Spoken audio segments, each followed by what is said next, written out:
हम यही कह रहे हैं, सीबीआई इसीलिए गई है क्योंकि सीबीआई चाहती है कि राजीव कुमार जो हैं वो इस मामले में कोऑपरेट करें, जांच में कोऑपरेट करें। जो घोटाला हुआ है वो क्योंकि उनके ऊपर आरोप है कि इस तरह के एविडेंस जो है उन्होंने डिस्ट्रॉय की है, तो उनका नॉन कोऑपरेशन है। और जिस हिसाब से उनके सीबीआई के अफसरों को वहां पकड़ना वगैरह का इस तरह की हरकत जो है ये भारत के संविधान के खिलाफ है। तो सुप्रीम कोर्ट का स्पष्ट डायरेक्शन है, ये भारत सरकार की और सीबीआई का कह सकते हैं, सीबीआई की बहुत बड़ी जीत है।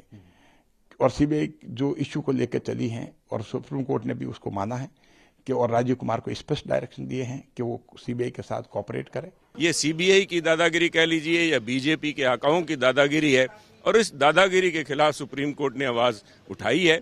उन्होंने पुलिस कमिश्नर कलकत्ता से सिर्फ इतना कहा है कि वो सहयोग करें और सहयोग के लिए वो तैयार हैं। देखने वाली बात है कि पुलिस कमिश्नर ना तो इसमें अक्यूज्ड हैं, ना ही वो विटनेस हैं। किस बात के लिए इस किस्म की रात को 40-40 आदमी रेड कर रहे हैं? और ये रेड सिर्फ पुलिस कमिश्नर के घर पे नहीं, आप देखिए कुछ दिन पहले सीबीआई के चीफ के यहाँ भी रात को इसी तरह रेड हुई, रात को 2 बजे। ये किस किस्म का? हम कोई ईस्ट जर्मनी में नहीं रह रही, ये लोकतंत्र है, ये दादा तंत्र नहीं है। ये लोग बीजेपी भूल रही है और इस बात का जहां सुप्रीम कोर्ट ने संज्ञान लिया है, देश की जनता भी इसका संज्ञान लेने के लिए तैयार बैठी है। सुप्रीम कोर्ट ने पुलिस कमिश्नर के व्यवहार को ठीक नहीं ठहराया और उनको फटकार लगा करके ये निर्देश दिया कि आप सहयोग कीजिए। अगर वो अभी भी सहयोग नहीं करेंगे तो आगे का भी कुछ निर्णय लिया जा सकता है।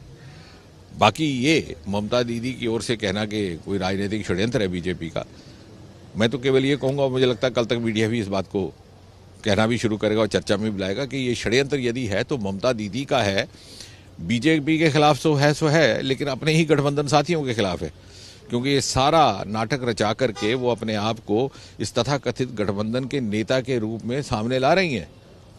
और ये जो दिग्गज महानुभाव कलकत्ते की ओर रुख कर रहे हैं, चाहे नायडू साहब चाहे दूसरे लोग, इनको कलकत्ते पहुंचते पहुंचते ये बात समझ आ जाएगी और पैर ठंडे हो जाएंगे कि ऐसा करने से अनजाने में उन्होंने ममता दीदी को अपने तथाकथित गठबंधन का नेता स्वीकार कर लिया और तथाकथित महागठबंधन के भावी प्रधानमंत्री के रूप में स्वीकार कर लिया।